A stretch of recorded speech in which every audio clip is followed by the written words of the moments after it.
Light the beam! Light the beam! Light the beam! Light the beam!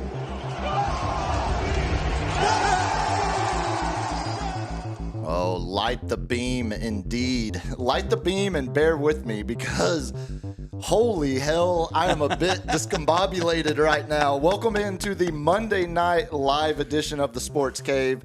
Recapping here the NBA draft lottery that happened earlier tonight. And wouldn't you know it? Wouldn't you know it? Let me just stretch here. Wouldn't you know it? We actually have something to talk about. As always, I am your host, Sam Freas, joined by the Cap and LG in parts unknown here in the greater San Antonio area, where we find ourselves now 44 days away from what is now a really exciting NBA draft. If you want to mark the calendars, round one comes down June 25th, and have a feeling we're going to be talking a lot of NBA draft between now and then over the course of the next 44 days. I wonder if there's going to be moves. Oh, buddy, get ready for the main segment tonight because that is exactly what we are already starting to talk about. Because now we know some of the pieces that could be involved. That voice you heard, of course, is Cap joining again. How we doing over there, brother? I'm hanging in there, man. Oh, that doesn't sound confident. Oh, man, I could not fall asleep last night. I was so eager for this draft. Oh, yeah, I was about to say. Little indigestion. Little indigestion, or sleeping every 2 hours, waking up. Yankees on a West Coast road trip, maybe. Yeah, late nights. That'll keep you up. LG, how are we looking in the control room over there? How are we doing? Oh, we're looking great, man. We're looking great. Spectacular. In the control room over here. That is much more of a confident answer than the one Cap gave me. I'm now having indigestion based concerns from the man across from me. I'll give you this. I've talked a lot about my Fiesta food. So I went on, So yesterday I went on a bender and got a local establishment that is a staple for us on the north side is PI, Pizza Italia. And I just went a little My first employer. Hey. That is, man. It's a lot of our friends' first employers because he didn't care what we look like. That's a good man. That's a good man. Sweet Terry. But, just went a little heavy on the crushed red pepper and had some buffalo wings to wrap it up. And I haven't had pizza in probably, believe it or not, I haven't had pizza in probably like 2 months. And I'm talking about food, right? Yeah. All right. It's been a little longer. I was about to say, which one have we eaten? God, you calling me out already, LG. I will walk over to that room. Hold I swear to God. Hold on. There must have been something in the air because the roommate and I had Pizza Classics delivered yesterday after watching the Stars game. A friend in my neighborhood owns that. Well, tell him continue with the good work. He makes a hell of a pizza, and he said his cauliflower pizza dough. It's good. He'll put it up against anybody's. So he did a lot of research, he said. A past individual that I ordered pizza with frequently would always be looking for the more healthy option. It is the when more it healthy came option. to pizza, and it'd be like, dude, you're eating pizza. Like, just bite the bullet and eat pizza. Like, you're not benefiting. And to your buddy's credit, the cauliflower crust was. You can do a lot with cauliflower. You can do buffalo wings with cauliflower. That's pretty good. Fry them like you would a chicken wing. Towards the end of a drunken night, I'll just pull off all the toppings if I'm getting too full and I still want that cheese and marinara and greasiness. Yeah, I am a bit of a pizza snob. I mean, I think Il Forno down in my part of town is the best pizza I've ever eaten in my life. But that being said, didn't we have Portnoy or whatever his name? He went and gave great reviews. Yeah, apparently. I looked at them all and it was like high reviews for San Antonio, and he was like very surprised with his New York, bravado. Yeah, it feels like they're a bit elitist when it comes to pizza. No, a couple of those places that he went to are now selling out like barbecue places. Like they can't proof enough dough every day because they're selling out one of them in my part of town. But yeah, there's still, as much as I love a fancy, really nice ingredient, like, Il Forno cures all of their own meats, all in-house. They butcher they're breaking down an entire, got the prosciutto, all of it, and it is the excellent. thin-cut Canadian bacon. But every now and then, you still just want some old school college pizzeria pizza, and that was us yesterday with Give the us old some CC's pizza. Exactly. I want to go to the buffet. CC's has made a massive comeback. They Really? were on the verge of bankruptcy, and they are back. They're back. Closed a bunch of stores, but they're back profitable for the first time in 20, 30 where is years. the CC's? Well, again, they closed a lot of stores, so I don't. I Still think tastes like cardboard. I think maybe it's probably similar quality. It's just I remember a better going there run for the business. video games. Yeah, the arcades were. The arcade as a kid. You and went get to his pizza. CC's for the video games? They always was a had Area child. 51 and Mortal Kombat, which they had they had Time Crisis. gory games that you might not get at a more family-friendly pizza establishment. My parents didn't give a shit. Well, buddy, mine did, I did. and that's why No Mortal Kombat for you or Killer Instinct? that's why my little I brother had went to Mortal- seminary, and I didn't. I got the Genesis just so I could get blood on Mortal Kombat. Oh, that's right. They made it gray on Super Nintendo. Yeah, didn't Nintendo, they? you had, yeah. Yeah. It was quite a different game. I remember We're being aging ourselves, gentlemen. Well, having the buddy that had the Sega Genesis immediately made you the coolest kid in the neighborhood. Yep. I never got used to the 3 buttons. He just LG just showed me that he got the old school Super NES remote for his Oh yeah, Switch. it's nice, isn't it? And I'm like, man, this brings me back, man. Street Fighter days, 3 buttons. Yeah, if only they had Street Fighter. Yeah, the 6 buttons, but I could never get used to the Genesis, just 3 buttons. It was a little weird. I always liked the updated controller with the 3 extra buttons, so it had 6 buttons. At least a little Yeah. closer to comfortable. Yeah. But still, I'm with It you. was weird. Having Sega always went weird with their controllers. Yeah, I mean, hell, look at the Dreamcast. Yeah. An extremely, extremely underrated system. Yeah, that my was a great God. system. The first Soul system I ever Calibur? played online. I played an online game on a Dreamcast. The birth of 2K. Yeah. Oh, was that the sports game? I'm Yeah, like- that was I their- worked at Babbage's video game store before Ah. GameStop became the titan that it was, and it was at North Star Mall, and it was right when the Dreamcast came out, and they had Soul Calibur on there, and we had kids lined up. And I would go there and, of course, wreck shop, and I'd just sit there and just destroy about 20 of them. Of course. But yeah, dude, like the Dreamcast was an elite machine. Just a little. It's a perfect example of being a little too ahead of your time. Yeah. It was too much, too quick for the consumer base to. It had the little, adapt. remember the little emojis you put in the controller? It was spectacular. That was the memory card. Yeah. But it had like the little guy on it. You had like the little window. Yeah. In the, all right, enough video game talk. We're LG, old. tell the people how they can get a hold of the program here. Where You can chime in on the chat on Twitch, on Twitter, on YouTube. We are not on Facebook, but we could be if you want. I think you're anti-Facebook. Okay, anyway. Make it, man. All right, we're on. We we're on just a- aged we're ourselves, so we're we need to be on multi-platform. Facebook. You can leave a comment after the fact on the iHeart platform, on the Spotify platform, all the different places if you're listening in the future. And if you'd like to leave a tip, you can do that at buymeacoffee.com/sportscavelive, and make sure to hit that subscribe button. We are in need of subscribers. Yeah, we need to get those subscriptions up. Again, I think I said it last week, and I saw we had a good amount trickle in. So help us out there. The YouTube page is absolutely free.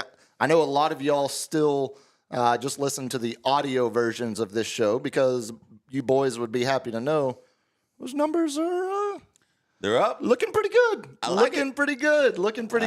But even if you do just listen to the audio version, do us a favor. Go to YouTube at Sports Cave Live. Give us a subscription. Like the videos. It helps us out. Helps us keep the program afloat and rolling here, especially as we start to roll out more shows throughout the week. Wink, wink, hint, hint. But as always, on Mondays, we start with a little bit of a weekend recap. And I I don't know how else to phrase it, but the sports gods just continue to bless us Oh, right now. the sports gods love mothers. I think that's, don't we all? Don't we all all? love our mom? I mean, I think. Maybe not Nurse Blanchett or. Yeah, I was about to say, there's probably a few, or what was the nurse that never, or not the nurse, the mom that. The psycho. Yeah, might have not loved her kids as much as she should more have. wire hangers. Yeah. Oh, God. Happy Mother's Day. We're going to talk some Mother's Day, but the sports gods blessed us with a nice rebound win for the Stars yesterday. I mentioned we ordered pizza after it because I was in a good mood. I was in a mood good enough to eat greasy pizza, which... Oh, we ate pizza 2 times. Yeah, I made it 2 times. You got to pump those numbers up. Those are weak numbers. I ate a kale salad for lunch today to make up for it. But now, Stars, going back to last week, the 4-0 loss in Game 2 up in Winnipeg, it looked like the Stars absolutely had no energy, completely flat. We were all texting about the game Friday night. And, you know, as we watch NBA playoffs concurrently with NHL playoffs, it's so much of a different viewing experience where, you know, the Stars look terrible in Game 2, lose 4-0 to Winnipeg.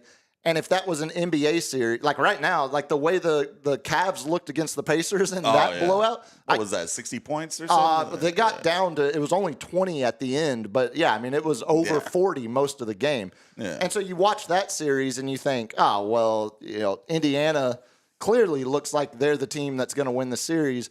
You watch a hockey playoff game and a team wins 4-0. You think, all right, well, that's one game down. Old-time hockey? We move on to the next because we were talking, you know, I think we mentioned it a couple weeks ago.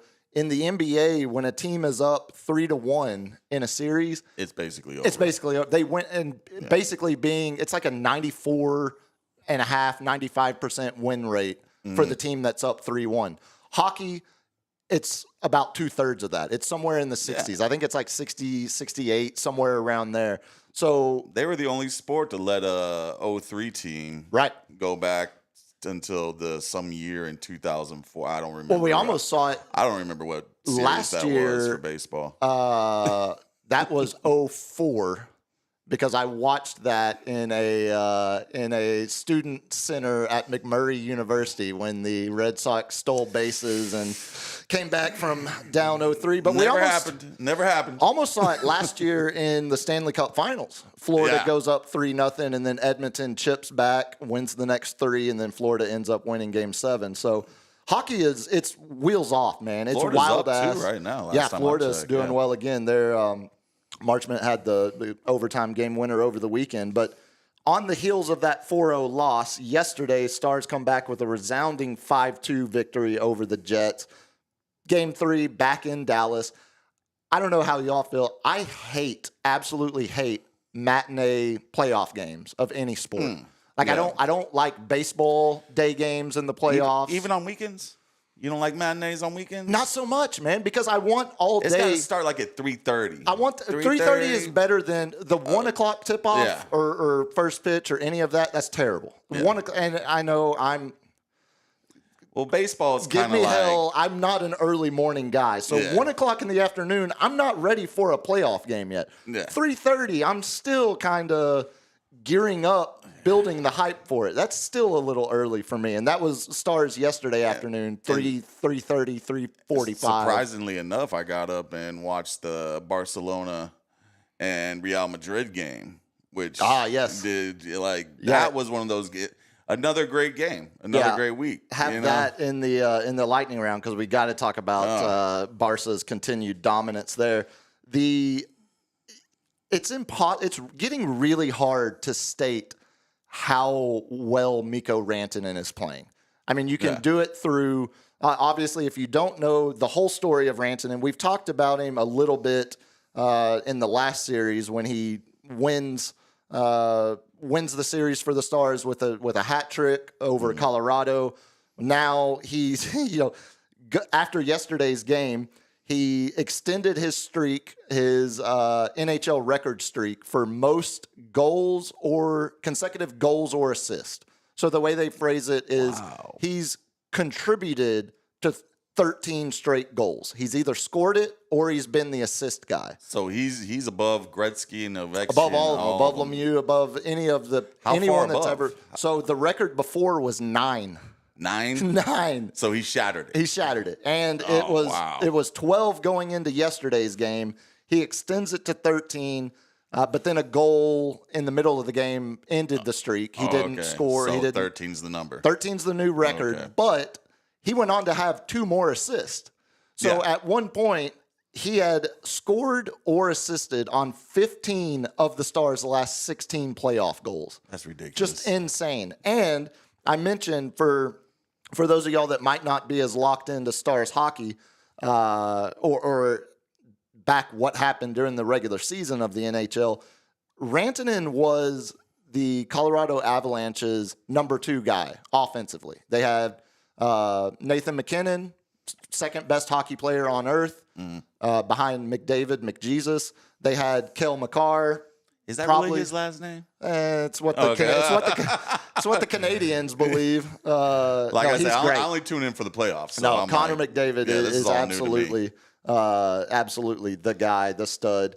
But Mikko was McDavid's running mate. He was the number 2 guy on that line. So they end up having, he's going to be a free agent at the end of this year. Colorado opens negotiations with him. Mikko tells him, this is the number I want. Let's get it done. Colorado lowballs him and starts to try to negotiate. Mikko says again, this is the number I want. Let's get it done. Colorado, at one point, I think the reports were, and again, not verified, but by high-quality sources, it sounds like at one point the negotiation was basically down to about $250,000 difference a year in salary. And they couldn't get it done. And they wouldn't budge. They wouldn't give him the number he wanted. So then, you know what this sounds like? This sounds like a Luka Jalen Brunson. A little, with Brunson not accepting the original offer, and then the obviously Mavs Nico wasn't the man. Yeah, that's fair. And then he goes somewhere else, and he is pretty much. I think Jalen, even though Luka does amazing stuff, I think Jalen Brunson. If Luka played defense, I would give Luka the edge. But right now, I think there's a 1A, 1B with Jalen Brunson and Luka. Because Jalen Brunson won clutch shot of the clutch man of the year. Clutch player, yeah. And I think the comparison ends a little bit where Brunson was never going to be the guy he is today playing alongside Luka. Yeah. Just having 2 ball-dominant guys like that. Whereas McKinnon and Rantanen played perfectly together because they are both fluid hockey players scoring and assisting on each other's goal. It's totally different because they switch out sets so fast. And it just feels like Brunson was never going to be what he is now if he had stayed in Dallas. But Rantanen was that guy clearly. So did they think Nico was going to be that good? What he's doing now. Do you think the Avalanche thought because this man could be a number 1 on another team? No doubt, because he was their leading points guy on a Stanley Cup final run 3 years ago, 2 years ago. Like he's already won a cup with Colorado, and they had locked up McKinnon, they'd locked up Makar, and now Rantanen was the third piece that they needed to get locked up. So flash forward to approaching the trade deadline. They still haven't gotten a deal done. So now you're approaching, a lot like you see in baseball, where a guy is like, he's going to be a free agent at the end of the year. A team is going to trade for him, but it's going to be you get what you can, and the other team views him as a rental. Mm-hmm. So enter the Carolina Hurricane, who are still alive, making their own deep run. So they say, "Oh, Mikko Rantanen's available. Let's get the deal done. We'll try to convince him to stay in Raleigh, to stay in Carolina, and sign with us long term." So they do the deal, send the Avs good amount of. I mean, it was a fair trade. It was good value. So this was last year. This is January. This is February. So all this happened Yes. this year. Yes. So Rantanen gets traded to Carolina, immediately tells them, guys, I'm not signing for you. I'm going to go to free agency in the summer. I appreciate y'all trying to convince me to stay. Like I'm more than happy to be a part of this organization, make a playoff run with y'all. He got traded twice. It was very Kawhi-ish, where it's like, look, I'm going to lead you to a championship, Toronto, but just know I'm not re-signing. I'm leaving. I want to be in a specific destination, but I'm going to do everything I can, like we saw, to win a championship. So he's not going to sit out like another guy you just said. Correct. So Rantanen gets to Carolina. Carolina realizes quickly, okay, we've got a decision to make. Either we can flip him again to try to recoup some assets for what we just gave up for him, or we can keep him, hope we make a deep playoff run, he falls in love with the city, the fan base, and maybe he'll resign for us if we overpay him. And we can money whip him and convince him to stay. Well, Carolina made the choice to trade him again, which is where Dallas steps in. So all of a sudden, Dallas and Colorado are division rivals. Colorado intentionally shipped him to the East Coast to play for Carolina, where they would never have to face him in the playoffs unless it was a Stanley Cup final. So all of a sudden the Stars say, hey, Carolina, let's get a deal done before we hang up the phone. Rantanen gets traded to Dallas, and not only that, immediately signs an 8-year extension for the number. I was just about to ask if did he sign with Dallas for the number he wanted from Colorado. So over $250 a year, roughly $250 a year, he signs the division rivals, and they're going to have to deal with Nico for the next 8 years. That's correct. Oh, my God. After trying to... That's classic. While Dallas is making a run for the Cup. And while Dallas is not only making the run this year, but you look at their roster construction, outside of a few guys on the peripheral of the roster, most of Dallas's core is mid-20s. Or, hell, Wyatt Johnston, the future captain, is he turns 21 or 22 on Wednesday. Wow. Jake so it's a young team. So Otter, you got yourself an OKC. That's a lot. It's looking a lot like that with the high-end talent all aging together like Oklahoma City. And so that's amazing. All of that being said, I bet that turns your little Dallas Stars heart.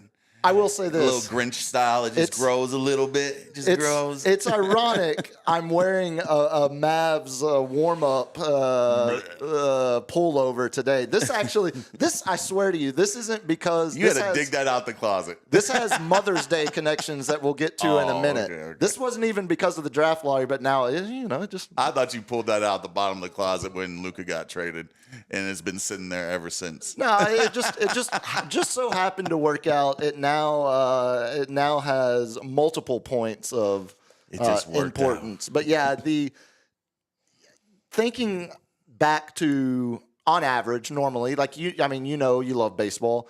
The amount of guys that get traded at the trade deadline, very, very rarely does one of those guys end up being the quote unquote missing piece.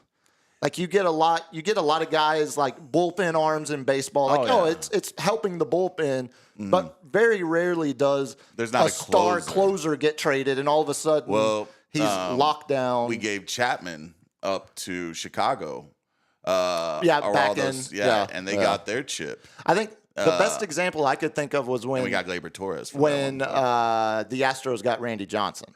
And that was just such like trade deadline boost. Carlos Beltran, when that was a pretty good one. Yeah, that was a good one. He went on a tear. They didn't win it all, but same with he went on it. He was always good in the playoffs. Yeah, but very rarely, rarely. Like how many of those? That's 20 years span right there that we were just talking. We're getting old. That's 40 years, 30 years span. But yeah, it's just very, very rarely do you see a guy get traded at the deadline and then set league records in the middle of a playoff run 2-3 months later. So that's amazing. Anything that you can get over on Wayne, especially in the playoffs. Yeah, Wayne or Ovi. Yeah. Or Sid for that matter. So that made for a great sports viewing weekend because I was pretty bummed after that Friday night game. It looked like, oh man, you sound like you were one wording text me, Yeah, and I was like, man, they're looking flat. There's no energy. There's nothing there. They're losing the puck constantly, and you're like, yep.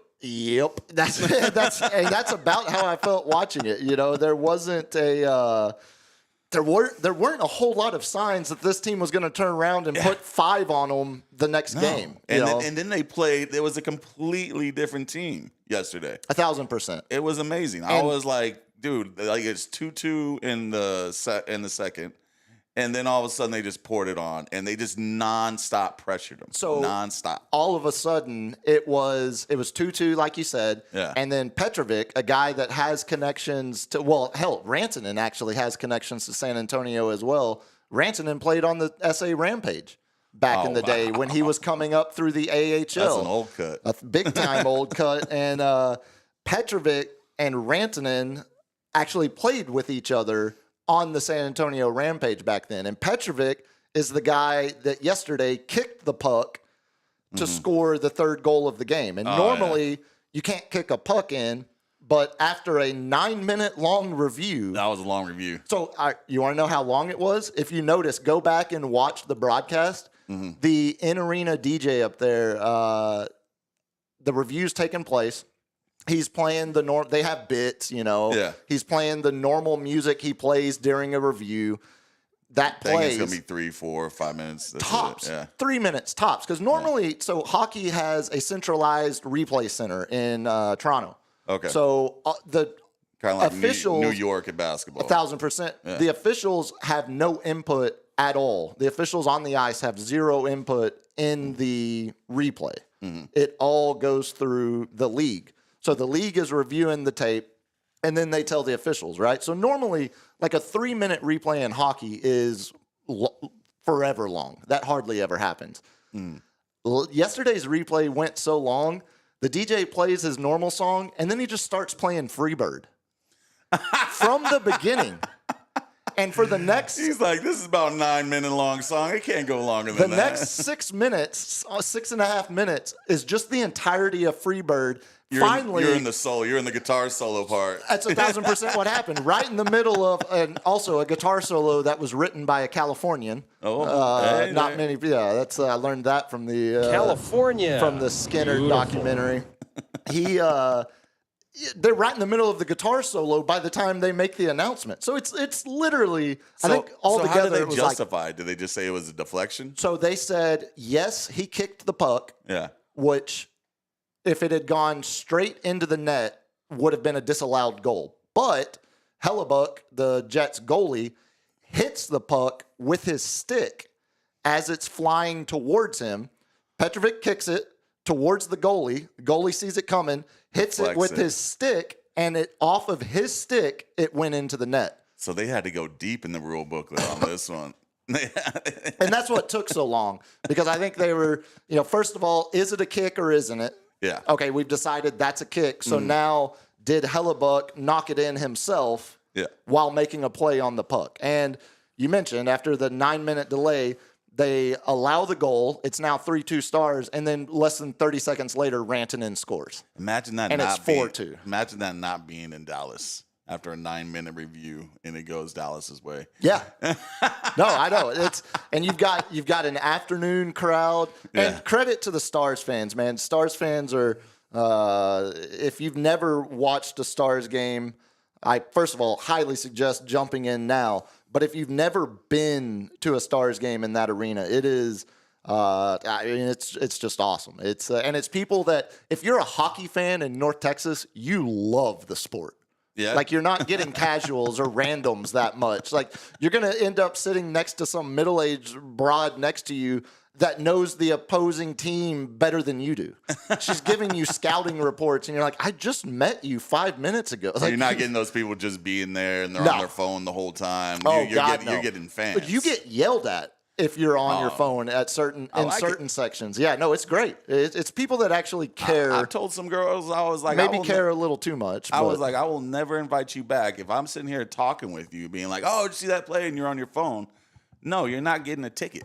No, that's where That's where that like, you're done. opportunity I'll ends. take my homie. Yeah, You know? 1,000%. We're going to talk a little. The main segment today is obviously NBA draft lottery, but we are going to do a little bit of NBA second round updates in the main segment as well. So I'll leave NBA for then. I wanted to run something by you boys because Saturday I got into a bit of a standoff at a local restaurant around lunchtime. How many girls you beat up?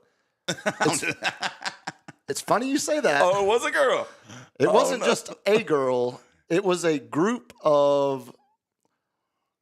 I say this fully endearingly. Two chicks at the same time, man. It was a group of former Fight through it. softball players. Oh, so you had some. They were puffing out their chests as much as the men, huh? And it looked like a couple of them played catcher. Oh, They You play ball like a girl. there was definitely some attempt at intimidation throughout. So I'll start from the top. they're about to swing on you, Buddy, it almost got to that point, and that's where I say, like, I need to ask the gallery here if I was truly in the wrong, because I still, if the roommate tells me I was just fine. Set up the situation. Okay. They're like, what happened? LGD, I sent you. It's the video I sent you from the roommate that she took, because we have video of it as well. have video? Not Yeah. of the confrontation. Oh, okay. Not of the but of the scene. The scene that we're stepping into. So I want to see you criticize yell at me. some softball Criticize me lesbians. all you want, but every now and then, about once a month, I get a craving for those damn shrimp tacos from Torchy's. Oh man, you know that's the only taco I do like. That's the from only- there. that's the only one I get. It's like the with the little Yep. sweet sauce on Yep. it. It's spectacular. And it's only like a once a month type of taco, isn't it? I think they've added it now They've forever. added- I might have to go back there. Yeah, it's worth it. Again, I understand it is what it is, living in San Antonio and going to It's Torchy's. a good business. It's But- good business, man. You know, I'm trying to make. You know, if I can make a Torchy's, you know. Yeah, Torchy's, if you want to sponsor a segment, I will more than happily We sing love the your shrimp praises. taco. Sing the praises of the shrimp taco. Yes. So I told the roommate, let's go grab a couple. She gets fried avocado taco. So that's That's a deal. I like that. like we get very specific orders every time, and it's like once a month. I went to it's like, Torchy's when it was a food truck before they way back. before they franchised. Yeah. You had to go to a little park up in Austin. Yeah, as any Austinite would tell you, that was back when it was still good. Oh Yeah, I can already hear the it snobbery. was different. Yeah, I could hear the snobbery already. So we go to Torchy's, and first thing, as we're walking up, the business next to them is like a dog grooming area or business. Are we talking about the one over by the quarry? Yeah, Lincoln Heights, right? Yeah. So, You're talking about, I actually take my dog to that groomer. you will be happy to know, That is a LG. long drive, LG. This Not is that exact one, but that that same brand. business. Okay. Yeah. So It's like you bougie little. this is what it sounded like as anybody walked past the dog grooming place. Constant.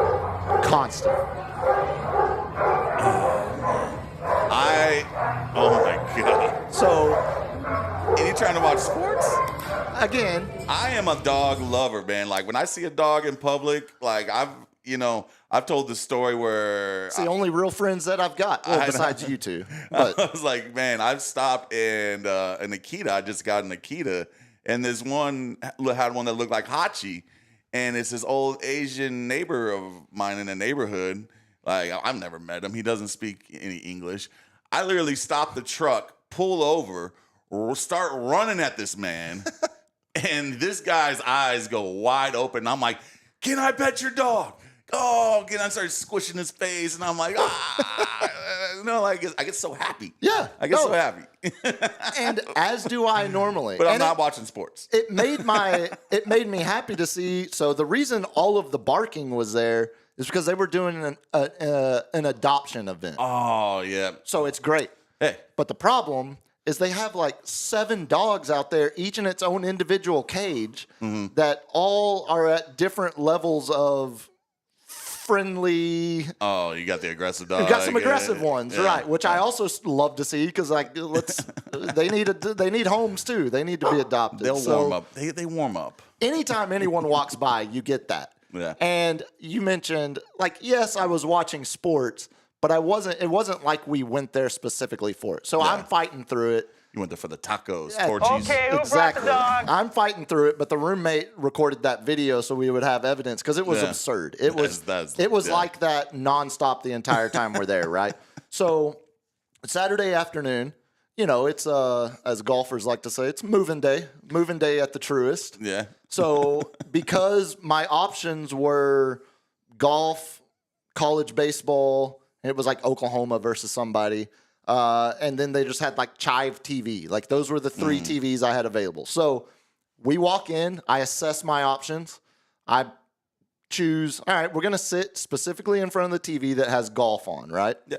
And it was a good match. It's at the end of the bar. So clearly you can tell if someone is sitting there and looking straight up, they are watching that, right? Yeah. You've laid claim. Correct. And we've been there at this point long enough where we've had some chips and queso. We're waiting on our tacos to come out. Well, in behind me comes a group of I just get this image in my head. just some bull dykes. three women, Just coming in. three women walking in. And so the bartender is like, hey, how are y'all doing? Before she even responds, she's like, can you change that TV? And I'm like, what is going on? Like, who are aggressive? Who just walked? Yeah, she's like, we came to watch, and you ready for it? We came to watch the James Madison versus Coastal Carolina Conference Championship softball game. What? That is verbatim. What is that, What like came out of her mouth? A 3A Division 3 school? No, it's full. It's full Division 1. And I noticed one of the girls had Coastal Carolina gear on. Yeah. So I'm assuming like She's from one there, of them, or so they know or someone multiple on of them either went there or even play. I'm telling you, I think that one absolutely played there. Yeah. I mean, she was an athlete. She looked like a softball player. Have you seen my baseball? She had broad shoulders. Very broad, very broad. So immediately the girl asked to change the channel, and I don't say anything. I just kind of look over my head like, okay, well, there's three TVs. The bartender clearly sees me looking up at the one on golf. Yeah. So Does the bartender? Oh, please tell me you said so something. what are these three? Well, the bartender was a female as well, buddy. Oh, you were outnumbered. What do these three girls do? They sit right on the end of the bar right next to us. There's only two chairs available, so another one goes and gets a chair. No buffer? And moves it. I mean, they're closer than me to you. Like I could like elbow like I'm blocking out for a rebound and You're and an hit 'em. airline. You're like an airline seat. 1,000%. Again, What the? it's like 2:00 on a Saturday afternoon. The bar is not busy. There's so much space available, multiple TVs, and That's the like an bartender- international thing where they sit real close to you and Yeah, stuff. exactly. And like There's us no- Americans are like, what in the world especially is going on bigger here? Yeah. Americans like us. You know, like give me some space here. Yeah, I was like, these elbows, like this is my personal space right here. You So know? as soon as the girls all sit down, the bartender goes up and immediately starts to change. And I was like, hey, whoa, hold on. Like, there's other TVs. Like, I've been here 20 minutes now. I'm obviously watching that. Yeah. Maybe pick a different TV. And the girls at that point kind of looked at me like, oh, are we going to have a problem? Didn't say anything yet, but I could tell all three of them were giving me this look right here, the kind of lean to the side and Were they whispering to each other? started to, yeah. And that was where Where was Steph? Was she behind you, in so front no, of she's you? on the other side. So roommate here, then me, then boom, boom, boom. Okay. Three girls at the end of the bar, right? Oh, I wanted to step in and so between you. no. So at this point, I tell the bartender, I was like, nah, pick another TV. Like I'm already here watching it. And she starts to be like, well, do you think you could scoot down and I can put it on this TV? And I was like, no. And at that point I go, no. They have nothing No. in their hands. They Right. haven't ordered a They drink. haven't done anything. Nothing. No one's ordered a beer, dude. No, this You is know? all within. So it gets even better. It turns out they weren't even drinking. They were just were sitting. they eating? They were eating. Okay. So they weren't even drinking. They were just eating, but they wanted to be in the bar. A, area. the alcoholic beverage trumps TV. B, you being there for 20 minutes trumps TV. Right. C, the bartender knows this etiquette. That trumps TV when someone's already sitting there watching it. They'll at least go up and ask you. I don't think the bartender was playing on my team. Let's just put it that way. I think she was more than happy to accommodate the group of 3 ladies requesting college softball than she was to keep golf on the TV for my old ass. I'm trying to keep this politically correct. No, it's hard, know, buddy. Trust me. Like as we're sitting there, I'm like running through the simulations of how this ends. Like this is not. There are very few simulations where it ends well for me. Is Wayne Brady going to have to You gotta choke tell a the bitch? roommate, if that ever pops off, if that ever went sideways, and you're having to swing on 3 softball players, so camera rolls. The camera rolls. I need evidence. She doesn't get involved. She stands back and she records it. So I need proof of that. What I told her is, you remember how whenever sometimes you're driving and you flip someone off, and then we see it's a dude, and it's like, well, if he follows us, like, who's going to be the one fighting? It's going to be me, not you. So I told her Saturday, I was like, hey, you remember all those times I told you quit flipping people off because I don't want to have to do anything? This was a moment where you were going to have to do something. Yeah. Like, you're the one stepping in and taking those 3 on by yourself. I can. And then I can step in and defend you and maybe get a few jabs in myself in self-defense. No. But no, if they hit me, I hit them. I'm a feminist. It's equality. Long story short, I lost the battle. You lost it? I lost it. You stand your ground. So I did I until would have been a Karen. I need to see the manager. So bring me the manager right now. The There's bartender etiquette to this. What makes this is not Nam. There's rules to this. There are rules, Donnie. The one saving grace I will say, I gave up the fight because I ran the simulations, decided this is not worth it. Let them put the softball on. But I told the chick, I was like, hey, put golf on the other TV, though, like you said you would. And then she's like, well, and I was like, no, do it. Like, do it. Do it. You said you could do it. Do it. Like, I've now seated this TV. Go put it on the other one. Stood up for yourself. So halfway. the girls, 1,000, it gets even better. I got straight passive aggressive with this shit. The girls at that point had the gall to say, do you mind scooting down? Oh. And so the rest of the day. Bro, I would have called I got some hard hitting homegirls. The rest of the day. I would have called them up and been like, I need you now. The rest of the afternoon. I got free tacos. As we sat there, it was like when a girl would hit a ball to the shortstop, it'd be like, oh, huh. That checks out. Like, she's got no pop. A routine play, and then dude, it's like I was openly. I was like, oh, you can't get that routine play? At one point, I think I verbatim said, that's just not going to work against this James Madison offense. I'm going full. Like you knew it. Like just full backhanded. Like, man, this dude. Coastal Carolina team, we all knew they were paper tigers. That's not going to cut it. No, we all knew. I mentioned quickly, I'll close it out with some Mother's Day here because. Happy Mother's Day as you swing on a girl. That's correct. Yeah, happy Mother's Day. I mentioned, I wore this to Phil Jackson's last game he ever coached. Oh. It was pretty amazing. Affectionately known up in North Texas as the Mother's Day Massacre. If you'll remember, it was when Andrew Bynum elbowed J.J. Barea, knocked him out of midair. Bynum gets ejected, rips his jersey off, never plays another game for the Lakers. Phil Jackson retires after the game. Mavs finally beat the Lakers in a playoff series. And beat them by 40. I do remember that one. It was one of my greatest sports moments ever. And I was that guy. It was a blue out in the arena, and I wore this. So, like, still to this day, I'll pull up footage because you can see where we're sitting, and there's one guy not wearing blue, and it's this giant guy and this. You wrote it like this, so they wanted a blue out. Right. A blue and out. It's just the one guy wearing this old school. It's still a Mavs. Still counts. Like, I'm not wearing the shirt. It works out now because obviously we're about to talk about the NBA draft lottery. Yeah. But let me ask you all this: good bit or bad bit? Did you catch any of the Tigers-Rangers game on Sunday or any of this weekend? I saw highlights. Okay. For those that don't know, there's a San Antonio connection to that game because Josh Young and his younger brother, Jace Young, both San Antonio kids.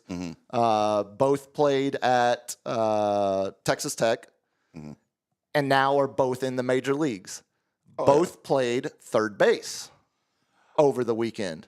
So we got, first of all, first bad bit, or let me ask the gallery. The first bad bit was their mom. They presented their mom a split jersey. No, the old split jersey. That was half Tigers, half Rangers. They gave her that before the game on Mother's Day. It's kind of a bad bit. Yeah, it's been done before. It's do something else. It's a bit overused now, and you know, when you see it, it's like I'd be like, I would each have like a jersey of my own, and you both go up to your mom and you both give them the jersey, and you just be like, who's the good son? Yeah, pick. It's a Who's the good son? Or it's a 3-game series. I don't know. Just switch them out. I would my mom would have laughed and probably thrown both the jerseys on the ground and probably ripped off and wore an Oklahoma State jersey or something like that. Would have cleared. The other bad bit, so they're both playing third base. They played tic-tac-toe with each other in the dirt like it was Little League. Good bit. That's awesome.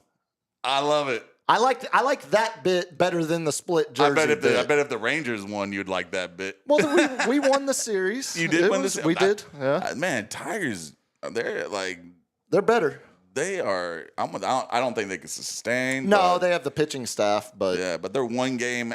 They have the best pitcher in baseball. Yeah, L.A. Yeah, they're one game. They're almost. No, it was a good weekend for the Rangers with some questionable bits sprinkled in there. Yeah, you know what was a good weekend too for? Tell me.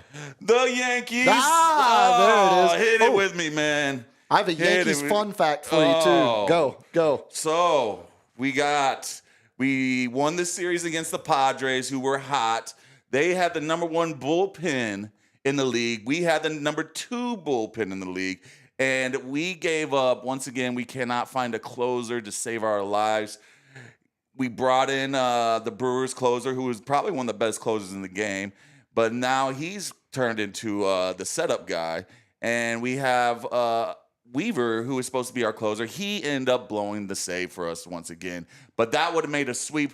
But Aaron Judge continues to hit home runs, continues to hit over 400. He leads all of baseball in home runs, batting average, hits. Is that good? RBIs. So if there's a triple crown, what's the quadruple crown? Ooh. That's what I want to know, because that's what Aaron Judge is going to win. I swear to God, put money on it. Don't come at me if we lose that one, but we just put up double digits on the Athletics. We're playing Seattle tonight. We're playing them right now as we speak. And that is my Yankees minute. You mentioned Aaron Judge's insane start, so I have some numbers for you. Oh, I love baseball numbers. Baseball is a sport where I love numbers more than anything else. So since the year 2000, Aaron Judge has the 3rd best batting average through 40 games. That's amazing. That's Ichiro. That's Ichiro time. Yeah, stretching into the year 2000. He's the last person. Surprisingly, Ichiro isn't on this list for best 40 games to start a season since 2000. But some of the names, surprisingly, this one kind of jumps out. Jose Iglesias with the Red Sox started the season 415.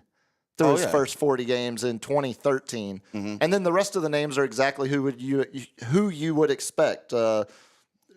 Great Marlins legend Juan Pierre, even though he did this with the Dodgers back in 2009. Joe Mauer, Twins, Victor Martinez, Indians, Chipper, Manny, Todd Helton. Chipper was a hitting we're talking, dude. right. So the only people that have had a better 40-game average to start a season since the year 2000, Iglesias with the Red Sox, and then Chipper in 2008 hit 410. But Judge at 409 right now.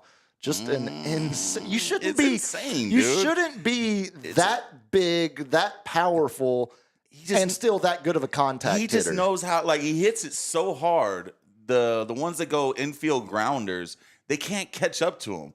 You know, and he's not the slowest person in the world, so he can beat out. If you go deeper into the outfield. For someone that big, he moves way better than average. He was playing center field last year. Oh, how'd that go? He was amazing. Shut your mouth, dude. You set me up, Oh, dude. I sure did. I was already ready to ask how his fielding was this year. LG, you It's have great. anything? You have anything from the weekend before we get into the main segment here? Nah, man. I just did Mother's Day, did my thing, man. I cooked dinner for my mom. Brought her over here, hosted. Well, Yeah. what was on the menu? Ooh, tell us. I did a Japanese beef curry and rice. Damn, that sounds good. Japanese beef curry. So it's like an Indian-Japanese fusion. It's somewhat Indian-ish. Well, I'm thinking curry's just It's always Indian. less spicy, I would say. I More guess bland. Does Thai do curry? Oh yeah, Yeah. Oh, okay. Curry's, It's a curry's different all kind. over the That's just an Asia thing, I guess. Yeah. for the most part. Yeah. Yeah.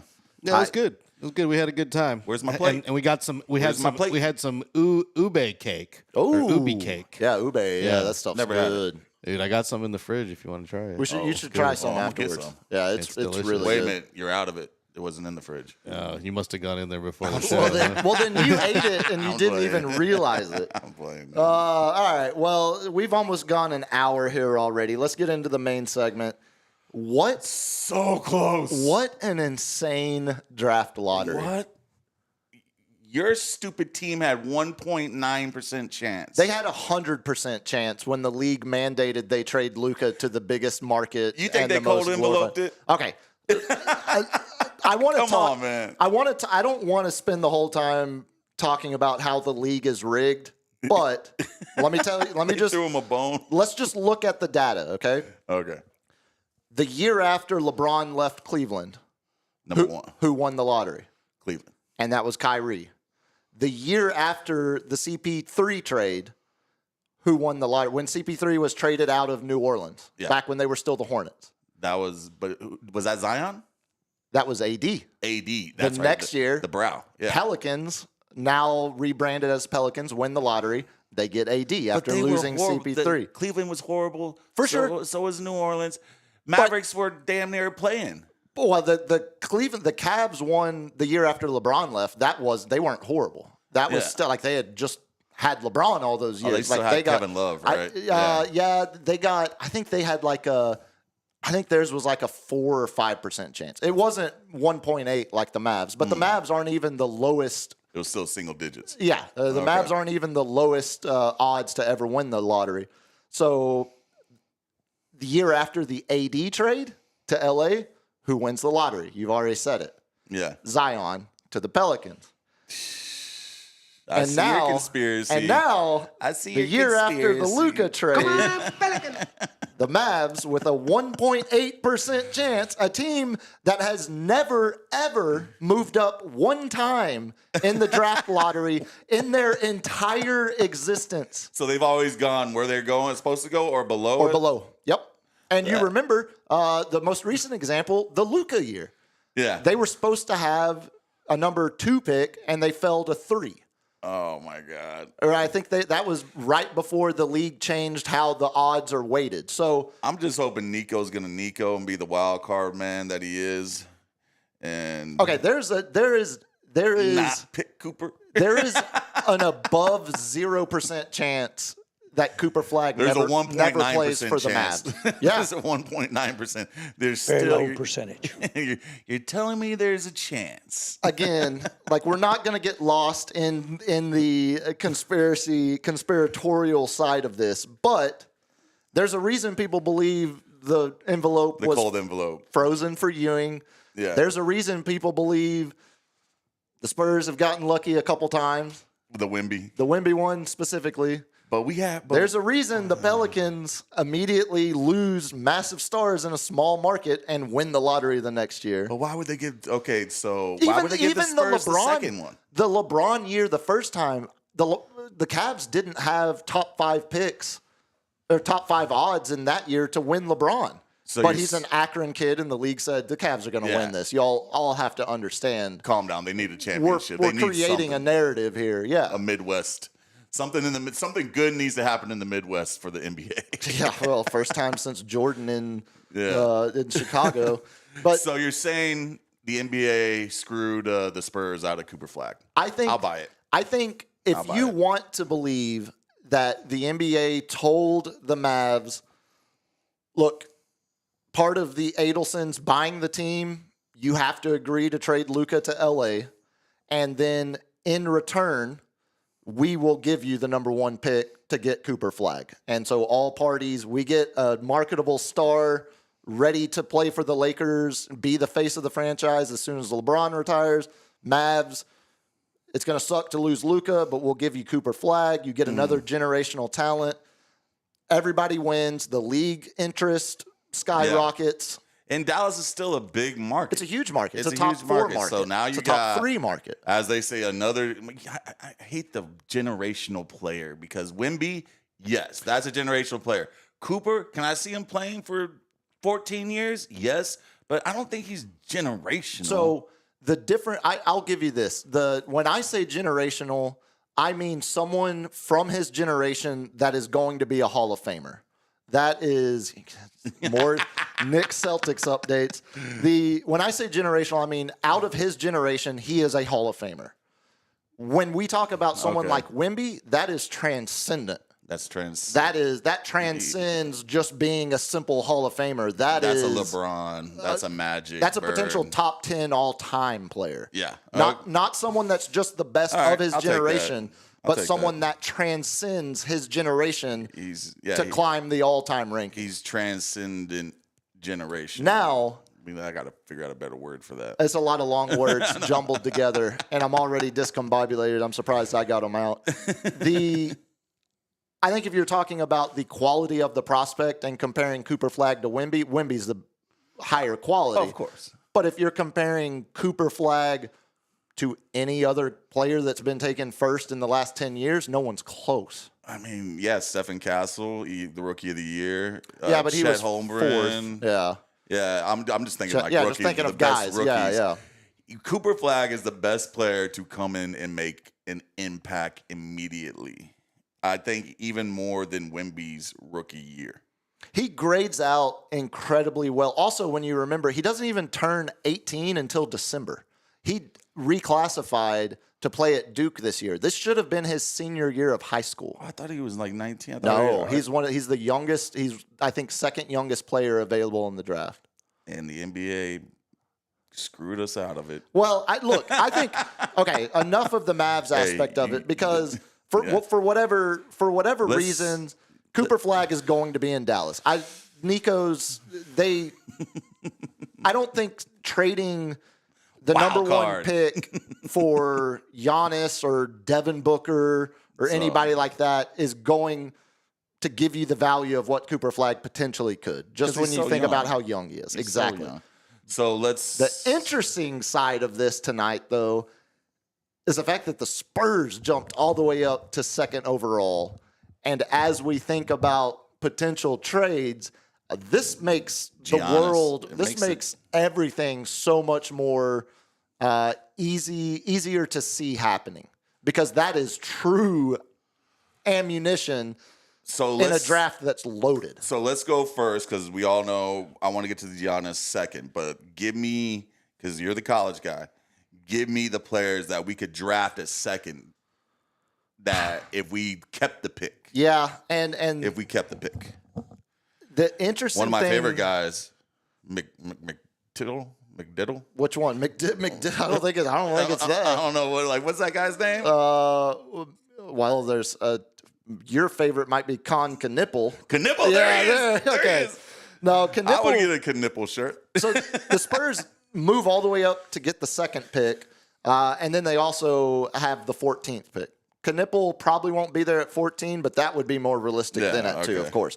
The interesting thing when it comes to consensus, who the people that think they're smarter than everybody else when it comes to projecting these types of talents. ESPN has Dylan Harper. They say Harper fits Dallas better than Cooper Flag. Well, that's insane, and that's why ESPN has Stephen A. and Kendrick giving you basketball opinions and not that's par for the course with ESPN. Oh, big perk. Dylan Harper is the consensus number 2 guy in this class.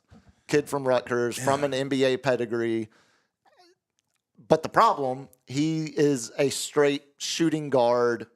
He's a point, right? Point guard. It's that same kind of blend of he's basically a higher projected rank than Steph Castle, but they do a lot of the same things.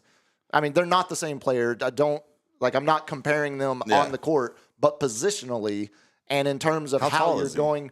He's a solid 6'6". I mean, he's good size. He can be a shooting guard. He's a lot like Devin Booker, that kind of shooting guard, where That's it's not like, bad. oh, no, it's great. Play off the corner, It's a good asset to have, but if you're the Spurs, baseline. you have De'Aaron, potentially, it would be De'Aaron, Steph, Harper, that you're trying to find a blend where those three guys can spend a majority of their time on the court together. And then Wemby. And then Wemby and whoever else. We'd have to try to find a right now, it would still center. be Barnes at the 4. But, yeah, I mean, I think the swing is Wemby playing 4 and having a more defensive center. But you're not taking that guy with the second pick in the draft either. Oh, no. All of the people that you're potentially looking at for that number 2 pick are all kind of not guys that you don't need, because Dylan Harper would be an upgrade over everyone on the roster not named we need Wemby another shooter.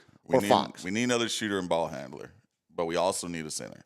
See, and this is where it gets interesting, because there is a center available who has finished top 3 in MVP voting 5 straight years, has won a championship in a small market, knows what it takes. And of course, we're talking about Giannis. Yes. So the question now, we talked last week, you were very uncomfortable with the idea of giving up Steph Castle in a deal. And now we have the chip. But let me counter one more time. I know I'm not looking to give up Steph. I'm Can't not give up the looking to get Steph out of town. I'm just saying, on paper, Dylan Harper is a much better prospect than Steph Castle was. The guy that's going to be available there at number 2. 100%. He was a better prospect, and he's in like right now. Right. But Steph Castle, we've seen what he is. He has grown. Right. And we've seen from the beginning of the year, and that just makes me think of a Kawhi. Sure. Like Kawhi wasn't a superstar whatsoever, and we saw him grow into one of the best players, two-way players in the league. And I think that's something Steph Castle can get to. No doubt. And I think the He's room got that it. The room for growth there is very similar. When I watch Steph Castle, I see a guy that is Russell Westbrook plus 3 inches, just in terms of athleticism. Ball, like you jump out the building, right? All of the talk, all of the narrative and conversation around Russ Westbrook for the last 5-6 years is very, very different than the guy that was growing and learning to be an NBA player those first few years in Oklahoma City. Russ was one of the most exciting players in the league as he developed and kind of figured out what he was going to be in the league. Because, again, he was a guy that was... He was never a reliable shooter. No. He was and let's wait and see about Castle, too. I mean, I don't think he's... His second completely half, agree. And we've also seen... I think he was shooting almost 50%. We've also seen seasons where Russ' efficient shooting numbers are top of the league. I think those were like Tony Parker's, where it was a lot of layups, and you're in. I know, but Steph Castle's true field goal shooter and his 3-pointer is good. I think the question this is where if we're going to give up Steph Castle, we can make the argument to Milwaukee and say Dylan Harper's better on paper, right? So you're basically getting the same guy, sure, or a better version. Yeah, but we already got Steph Castle. He knows our system. Yep.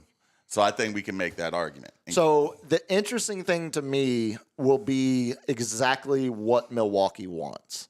Because if you're Milwaukee, when teams are looking, it didn't happen with Luka because that whole situation was just fried and sour and manipulated behind the scenes. But usually when a premier talent has made it known that they're available. Like we're getting the reports. They get shopped they around. They don't get traded in the middle of the night. And we're getting, granted, it's not a whole lot of concrete reporting, but we are starting to get the reports of Giannis would be open to exploring opportunities outside of Milwaukee. Or I saw the clickbaity headline today. Giannis is intrigued by the idea of playing in a state that doesn't have income tax. He's trying not to be the drama queen classic. I want out of here. 1,000%. You know what I'm saying? But I think he also owes it to the franchise at some point to be like, guys, I won you a championship.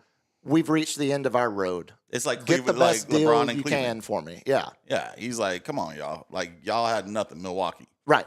What were you? Yeah, I got you a championship. Right. And Almost got you a second one. Something Lou Alcindor couldn't do for you. Like I did that. So now Let me be on the free. market. Let me spread Right. my wings. So that's where the really, again, we've got, NBA draft is until June 25th. We've now got the conversation set up for the next month and a half to really, really decide, one, what Milwaukee wants in a package. Because if Milwaukee wants, if they're less concerned about players now and more concerned about draft capital, that's perfect for the Spurs. We'll give you second pick, 14th pick, and 5 future first, or whatever the number. We'll just grab out the bag, and we'll give you Keldon and a collection of salary to match Giannis's number. Probably like Keldon, Vassell, and 5 picks, 6 picks, something crazy like that. I like this is just off the top of my head. Be like a 6-man. I would too, but eventually you've got Keldon wasn't bad. You off got the too bench, many. No, he too. was great off the bench this year, but eventually you've got too many heads to pay if you're bringing in a guy at Giannis's number. So if the Bucks want more future first-round picks, that's a match made in heaven. Let's start talking and iron this out, and y'all get ready to start scouting who you're going to take second overall. Again, if you're the Bucks, it's going to be really, really hard to not start your trade offer or negotiation with Steph Castle, number 2 pick. Oh, yeah. And if you give us both of those, we'll ask for less future first-round picks, because you could argue the Bucks would then be looking at, all right, we have 2 building blocks that we can start to build around as we reset things. And again, the Spurs would be in that scenario getting a guy that's every year. They can ask whatever they want. Every year he's top 3 in MVP. So you would have to be saying, do you think Steph Castle will ever be top 3 in MVP voting for half a decade straight? No. No. No. Yeah, I see what you're saying on that, but Do you think Dylan Harper or anyone you take with the number 2 pick would ever achieve that? not with Wemby, not with Cooper, not with he could be like Cooper could be like the Joker, Cooper could be.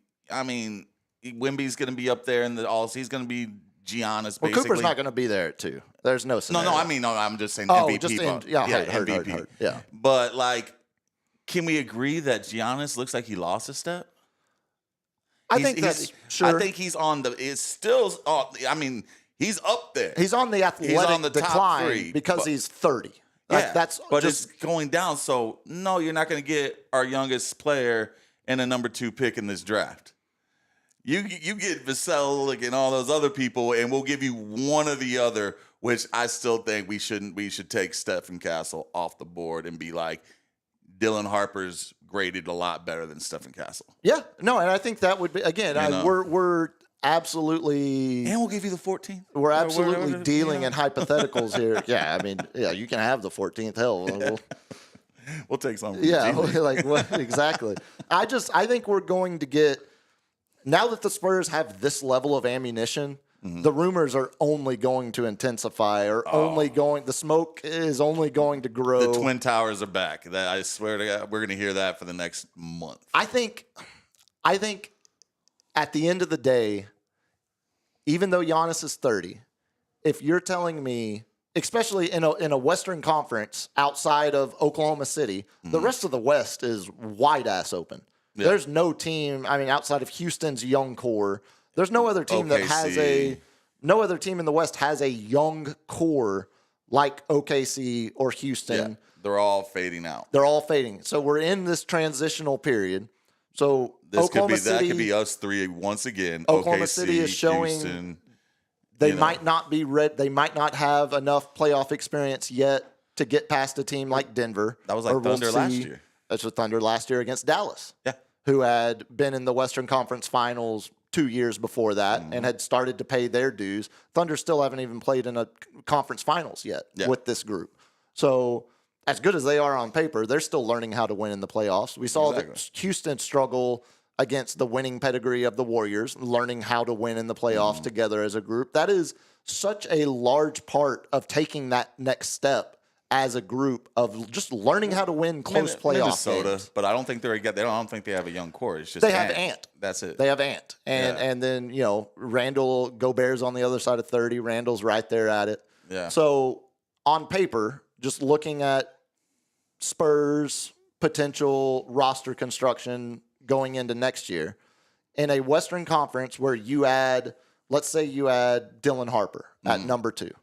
So now you've got De'Aaron Fox, Steph Castle, Dylan Harper, Wemby, and under this scenario, Harrison Barnes is still your starting 4-man. Do we have him on another? Yeah, one more year. One more year. He's got one more year left. So solid starting 5. Yeah. Or in another scenario, you have De'Aaron Fox, Wemby, Harrison Barnes, and then Giannis, Yeah. and maybe Champagny or Well, I mean, Vassell. You didn't even have Stephen Castle. Stephen Castle. No, I'm suggesting If Castle we being. give them both, It's what it's going to. Guys like that don't get like. Who's the closest? Like Gobert was worth 5 first-round picks. Mikal Bridges 5 first-round, 6 first-round picks. We have 14 first rounders in the next. Completely 5 agree, years. but I say specifically both of those guys because they are fringe all-stars at the best. The last time an again, you have to remove the Luka trade from all of this It's gonna talk. break my heart, man. But I don't think it.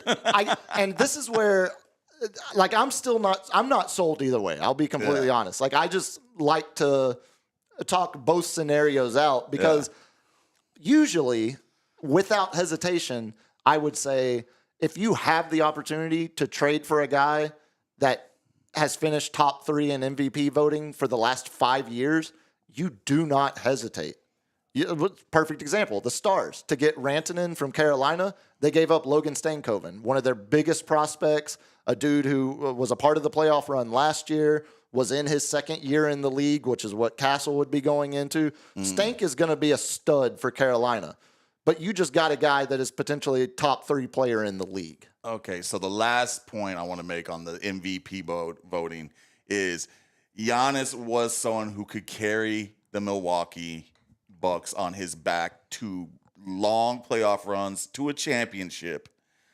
He can't do that anymore. So, yes, he has the stats because he carries Milwaukee on his back. He has the rebounds. He has the points per game. Well, you're discrediting Drew Holiday and Middleton before the injuries Middleton's back old, then. yeah, Middleton's old, That yeah. Bucks team wasn't just Giannis and a bunch of scrubs from the Y. We're talking about MVP Giannis. Yeah. We were talking about MVP. I'm talking about That's MVP. also this year MVP Giannis because he's going to be 3rd in voting. But that Bucks team couldn't get past the first round. So He can't. So you got to add that to the value of with Giannis. Lillard's injury, who was out with the They weren't getting past with the it blood with Lillard. clot. They weren't getting past there with Lillard. I tend to agree with you, but I also don't just automatically assume that because I think when you have a healthy Lillard to pair with Giannis, you have a chance to beat anybody in a playoff series. Now, the chance might be lower than 50%, but I think the amount of talk of Giannis not being worth the assets it's going to take. And here's the other thing. It's not just the Spurs. Yeah. I mean, Giannis is going to have, if these reports are true that he is open to the idea of leaving now, Houston's got. Is Milwaukee going to let him go where he wants to go, or I think Milwaukee's going to take the best offer at the end of the day. I think when you're a small market team like that, ship him off to Charlotte or something? If that's the best offer, yeah. I mean, so you can get a high draft pick. I think you got to do something to rebuild if you're Milwaukee, because the only way you're going to rebuild is to either get lucky. Giannis was the 16th overall pick. It wasn't like Giannis was a huge prospect. Take all our first rounders that we got from other teams that are still going to be crappy. You know what I'm saying? We'll give you all those first rounders because we're going to be making playoffs. Yeah. But we'll see how that plays out. No, I think, and that's where, again, over the next month and a half, the questions are going to be: are the Spurs trading the pick? Mm-hmm. If they're not, who's the guy that we're circling? Because, I mean, they've shown in the past, obviously, just because the consensus says Dylan Harper is the second best prospect, it doesn't mean that's who the Spurs are going to take. They're going to take the guy that they believe in the most at number 2, wherever that lands on the consensus mock draft. But I just think the rush to say that the Spurs aren't doing something specifically because Steph Castle's untouchable, I'm just not ready to say if Steph Castle is untouchable in a Giannis trade, you're basically saying Steph Castle is untouchable, period. I think. And that is a big, big stretch to make off of just what we saw his rookie year. It's not like he came in and had a historically great rookie year either. We saw growth. Sure. And I think that's the biggest, like, you can come in and have an historic rookie year, but if you don't see growth, that's what you're getting. Yeah. You know? But the fact that we saw growth is where I'm hooked on him. I think if Castle ever is included in a deal for Giannis, it's absolutely there's going to be a very clear split, kind of like the split we see right now with Mitch Johnson getting the job. There's a bunch of people that are like, oh yeah, support the Spurs. If they think he's the best guy for the job, I'm full team Mitch. Yeah. There's other guys that are like, we're the freaking Spurs, man. We don't need to be signing G League coaches. But he came up through the system. Sure, exactly. Just like Steph Castle coming up through coach tree came up through the system, of course, and stuff like that. But there were a lot of more accomplished guys from that coaching tree available. Is he a better leader of men? Sure. That's where I just love when it got down to the top 4, when I realized the Spurs and Mavs were both going to have top 4 picks. There's a 50% chance Cooper Flagg is playing somewhere in Texas at that point. And then when we got through picks 4 and 3, respectively, and it was down to either Spurs or Mavs, I'm not going to lie, my recent stance on Mavs basketball, it was the most it's been tested over the last 3 months. Because then my head, I'm like, well, man, I was like, he's back at him. Watching Cooper paired up with Wemby, that's the perfect pairing. They would be so great together for a decade plus. Oh, but also, my poor grandma. She still talks. She still can't understand why they traded Luka. Happy Mother's Day, but and grandma. This would at least make my grandma feel better San Antonio about the Mavs. Been like, your grandma, man. Come on, man. We want Cooper Flagg. I thought we were getting it. I was like, get out of here, man. No, again, not to be conspiratorial. You knew because of the all. Oh, I was pretty confident what was going to happen. I didn't really believe it, but then when Dallas got put in the top 4, I said it's a lock. Dallas is getting the first pick. The NBA is absolutely rigging that. All right. Well, as I said, we'll skip the second round. We'll talk NBA second round on Wednesday night. We got to get to the lightning round before we get out of here. Hit me, LG. All right, man. We got one of my favorite stories. I watched the ESPN. The Kansas City Werewolf got 32 years.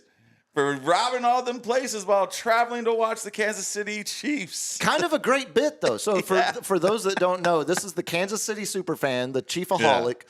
He would travel to road games, and on his way there would literally rob a bank. To get money to cover the trip. And he's robbing these different banks in random places where he has no connection, just as he drives through on his way to the game. Yeah, ESPN did like a whole doc on it. Oh, it was great. I watched it. It was great. Hit me, LG. Could you imagine being Kendrick Perkins doing NBA pregame coverage and you say something as stupid as he normally says, and the man sitting next to you is Michael Jordan, who tells you to your face, that's the dumbest thing I've ever heard. You don't know ball. We're not gonna shriveled. I would have shriveled up. We're not gonna get that on ESPN, but we might get that when Jordan tells Reggie Miller on NBC. Oh, Jordan's gonna be Jordan is involved in some capacity. So we got the news last week. He's gonna be a talking head, huh? Yeah, it's a very. I don't see him doing that, man. No, I don't. It's not gonna be. He's not gonna be like Barkley or. Yeah, he's not gonna be a regular. Not a regular. He's gonna be a contributing analyst, is I think the way they framed it, but. We got the news last week. NBC is bringing back the old Round Ball Rock by John to the basketball, which that song absolutely has real words. If you've ever heard John Tesh tell the story of how he wrote it. So not only do we get the old Round Ball Rock, but we're going to get Michael Jordan himself doing studio work for NBC. Oh, I'm there for it. Yeah, very 90s. I'm there for it. Hit me, LG. Oh my God! That's my favorite. The Knicks win. Oh, we have a Spurs. The Knicks win. I mean, we have a Celtics-Knicks update. Yeah, man. 3-1. Knicks are winning the series. So you said what? 90 something it's percent? 94.5% of the time. Man, I love me some Brunson. I love me some Jalen Brunson. He is. What's there to not like? I mean, He reminds me of Derrick Rose. Just throws his body at the hole. less got the shot. explosive, Yeah, but yeah. moxie. Yeah, the moxie. Owning the moment, owning He doesn't the live above the building. rim like No, Rose, no. but like he will get to the rim, throw his body around, and get the ball in the basket somehow, some way. It's amazing. It's Luka-ish. I'm not gonna lie. Playing below the rim like that. Yeah. It's 50-year-old man at the Y that whips your ass up and down the court playing pickup, and you're just like, how the hell can I not stop this? I used to play with a one-armed man racquetball, and he would kill me. Yeah, that's. You might not want to admit that to the masses. Hit me, LG. No, man, shut up. We talked a couple weeks ago. We were doing Berman impersonations. I can't remember how it came up. Oh, Yeah. it was because it was and boom goes the dynamite. That's right. That's right. So Berman he signs an extension with ESPN. He's going to end up being their first employee ever to reach the 50-year mark with the company. He's gonna be with that company for 50 years. 50 How old years. is he? 80? Yeah, he's deceptively old. He's like not They're quite gonna be like Jerry wheeling Jones out old. But John Madden type stuff where they just like wheel him out to do stuff. you want to take a guess right now, Chris Berman age? I'm gonna put 79. Okay, you overshot. He's 70. 70. Okay, so he started in his 20s. He just turned 70. Yeah, started ESPN launch. What was it? 79. yeah, think it ESPN's was. got to be 50 years old Yeah. because he started with them. Yeah, maybe. I don't think they're 50 yet, but over the course of Berman's extension he signed, he will hit the 50-year mark. Very cool. So yeah, it's crazy to think that Berman is the only one of all of that, the old Bob Lee and that old school crew. Hit me, LG. You know we can't go an episode without a little Cowboys talk. We got word. I think we can probably already schedule our first watching party. When's NFL opening night. Oh, Eagles versus Cowboys. Thursday, September 4th, up in Philly. Cowboys are opening Y'all the gonna season. get pushed right out that building. Here we go. Did you see the little meme I did of George Pickens Of course. the first No, I've game seen when he all doesn't get the ball? I've seen all the Pickens memes. Keep them coming. Keep them coming. I love it. Keep them coming.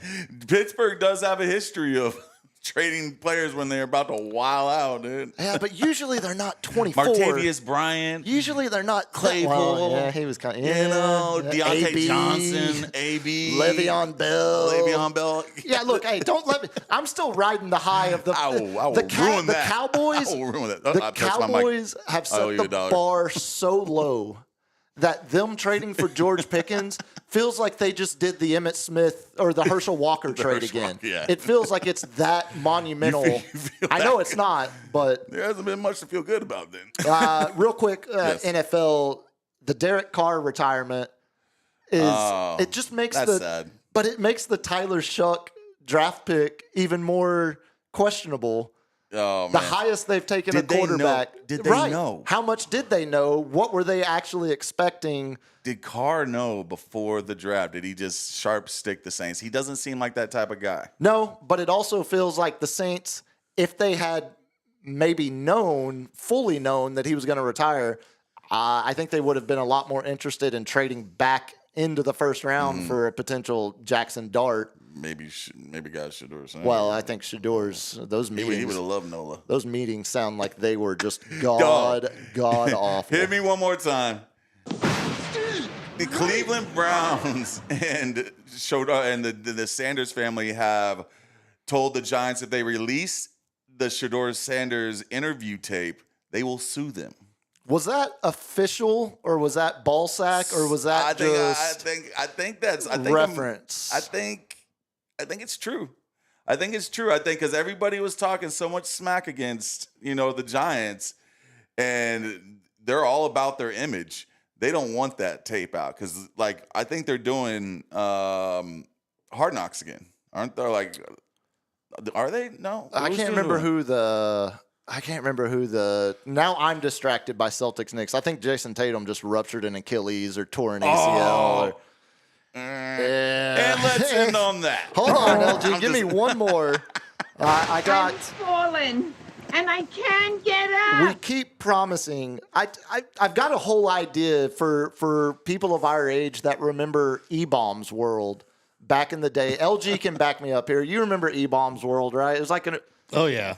What's the best way you would describe it? It was kind of like an original. It was like an early, Reddit or Dig, that's a good a dig.com kind of with videos, kind of chivey, college humor. Yeah. All put together. The dirty. And there was, you were getting, it was everything. You were getting I never got on that. Flash, animation, cartoons. You were getting some stuff that probably should have been on rotten.com. I forgot about Rotten. Yeah. So it was like a 4chan. It was very, 4chan. Yeah. It's like Reddit. all of those exactly. things. Yeah. So eventually, we're going to do a segment called E-Bombs Corner instead of E-Bombs World, where I find, because the exploding well video that I have been trying to get to for 3 weeks now, or 3 episodes, that's going to be an E-Bombs Corner, but we just don't have time. But LG, I sent you, do you have that World Series video available? Because I'm going to punch you. No. It's a good one. It's a good one, especially for the set me up earlier. Especially for our Catholic audience. This is footage of our new Pope. Throwing out the first pitch. No, just in the crowd. He's a he's a Southsider, Sox fan. Play the video, LG. They're 2 strikes away from a win here in 2005 in Game 1, with Jenks on the mound and Everett at the plate. Did you catch him there? Yeah. Did you see him in the crowd? They're 2 strikes away just from like a a win Chicago here That's in great. 2005 in Game 1. Did you hear his brother say something derogatory about Nancy Pelosi? Of course. I mean, look, you're gonna get. He's like, I just got the gig, man. Yeah, you gotta. Come on. Yeah, let me get comfortable in my new quarters. The white smoke is still blowing, man. Yeah, just the idea, the concept. Not only did we get our first American Pope. Yeah. And the rest of the world is learning his whole background and everything. But the fact that he saw Jinx close out a World Series for the White Sox, it kind of blows my mind a little bit. They were great. They were great tickets. Mark Burley, what was the other rotational pieces great, of those? Man. Yeah. They those White Sox teams, Paul Konerko, the great Paul Konerko, smashing at first. Yeah, that just absolutely shot my wheels off as that. You know what? Impromptu. One final one, LG. Give me one more lightning. Because I almost forgot one that's right. We had a local celebrity inducted into a Hall of Fame over the weekend. Hit me. Coach Jeff Traylor of Gilmer fame. Roadrunners. Before he got to UTSA, of course, everyone knows, was an awesome high school football coach in Base Texas. Sam. We just play it different over there, you know. Yeah, they just rub some dirt on and get back out on the field. Trailer, that's exactly. That's no water breaks. Water's for wussies. You got the PVC pipes with the drilled holes in it. Yeah. So Trailer got inducted into the Texas High School Football Hall of Fame over the weekend, along with a certain former quarterback who had this to say about Coach Traylor.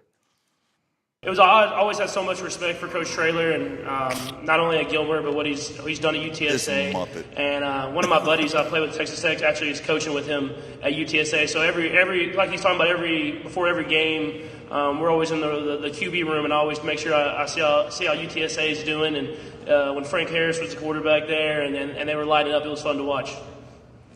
Also, get a little Frank Harris. I'd rather watch Aaron Judge dropped It was some always balls. had so much respect for Coach Traylor. Oh, he's killed my Niners. God, man.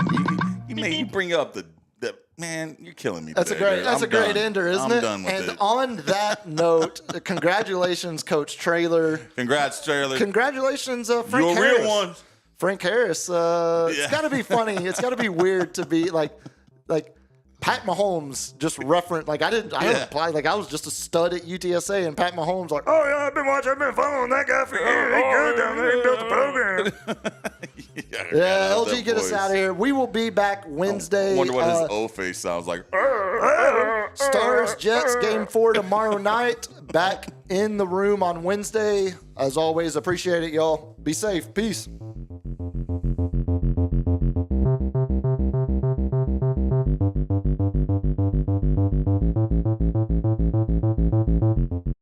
Kids, what do we say about drugs?